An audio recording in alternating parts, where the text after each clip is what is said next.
Elastic might stretch, but wait till it snaps.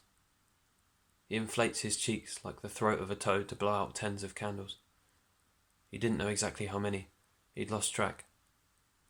His lips remain parted, but teeth snap mechanically in 1.5-second intervals. The legion of dull grey fillings clang like hi-hats. Lifts a forkful of cake to his one-man band. Precisely places crumbs on his tongue. They bathe, becoming sodden, soften the cymbals for a moment. And he gets a breath of bliss and peace and quiet, almost drifting off into slumber, thinking maybe overnight the bags under his eyes will float away in the wind and he'll get to remember what colour his eyes are because... He swallows the crumbs. Tears pool in the caves where his eyes were. Happy birthday to me. Thank you. A wise man once told me to always save your intro until after your first poem because it makes more of an impact.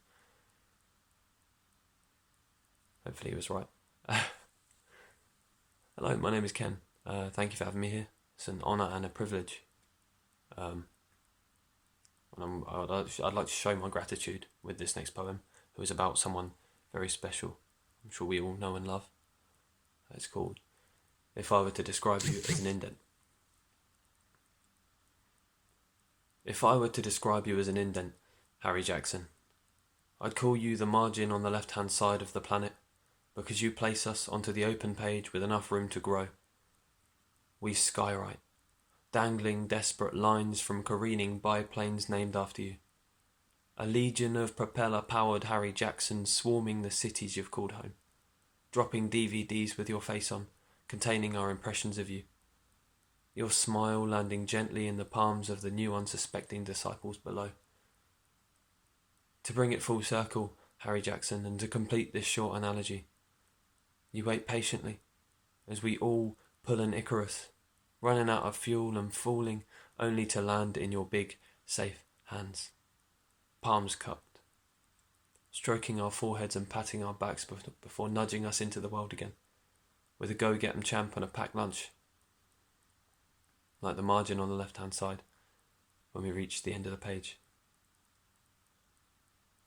Thank you. Hope you like that, Harry Jackson. I certainly do. This last poem was constructed from a string of randomly generated 2-word phrases I kind of shoehorned into a poem and made a narrative around, I guess. Hope you like it. It's called Mighty Lamagea Soars Again. I can pick you out, between dinosaur thumb tips jutting from cowardly soil, between the peaks and plastic slopes through shades nostalgic for spring. You puncture clouds, tie them in striding knots, fold fog into monolithic sails we'd use to stow away with you. Pocket squares for bloody giants who dress nice when they know you're on your way. My only gentle error is attempting to watch you through lenses lazy with glass. Binoculars don't do you justice. They distort your copper glint on the wind, the energetic wires that stem from your body, stunning prey with whispered words of support seldom heard in this wilderness. Allowing a moment of plush bliss before the drop. I can't hear them squealing from here. And I can't hear them smash to dust on the ardent hillside. But I know that's the way you like them. Sippable. Breathable. So you can feast in passive grace, without getting blood in your beard or touching the ground. Thank you very much. And I hope you enjoyed. Goodbye.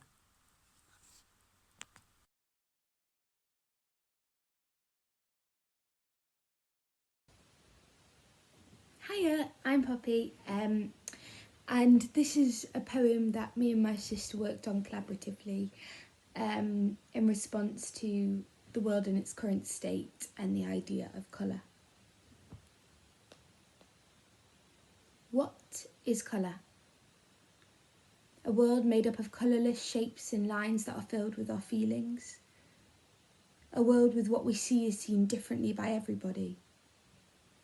Can we feel colour? Is the way I feel blue different to you? And like love is red with lust, and pink when it's soft, and white when it's lost, does colour bring the world to life? Or does it bring judgment and objectification? Because blue for boys and pink for girls is hard to understand when we have a rainbow in front of us. If a rainbow is a figure of hope and inclusion, then why does a rainbow of skin cause presumptions of who you are? Colour is happiness and expression, individuality and relations. It is the light that reflects our thoughts and identities, a blank canvas to fill with our personalities. We're all pigments of nature, and seen or not, we bring the picture together, through love and through fear, through our hopes and dreams, and the pink bins, through sins, and through fascists and the green flag wavers, through the NHS and through Specsavers, through pride with no fear to hide, and through sweets and treats, and through cans of hope for tomorrow. So when the light turns out and the world is in black and white, the colour doesn't fade away, because it's the seas of people that surround us that build a rainbow of hope and turn sound into music. Colour is the world we paint for one another. Red with love, yellow with hope, pink with joy and green with nature, orange with playfulness, purple with mystery and blue with trust. A rainbow that's full for tomorrow. Thank you.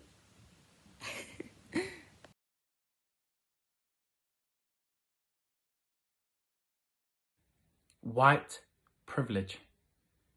And I'm sure it probably hurts for you to hear those two words, maybe like gunshots, or the sound of a knee caving into your throat from those commissioned to protect you. But you think 2 weeks of hashtag Black Lives Matter make up for 400 plus years of burn the blacks. So you ask what white privilege is? It is a black person receiving almost 20% longer sentences than white people for the same exact offence. It is a black man without a criminal record being less likely to get a job than a white felon. It is white history being taught all year round and then have a 16 marker, but a fraction of black history is taught for Black History Month, but it won't even make the exam paper. So, you want to talk about immigration when America isn't even your nation? How the hell do you discover something that wasn't even missing to begin with?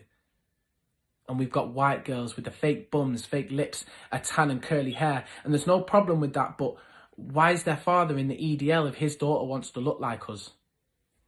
Oh, I'm making you uncomfortable. Try a cramped slave ship. But wait, slavery doesn't exist anymore, and you're not racist because you don't say the N-word, but in reality, your mindset is we need to protect our statues. So everyone who listens to this and dismisses the truth for reverse racism, you do that. You're just lucky it's a video of reverse racism and not 400 plus years of direct oppression. So you say all lives matter, and we know that's true. But grab a book or read an article, because we're not saying only. We're saying they matter too.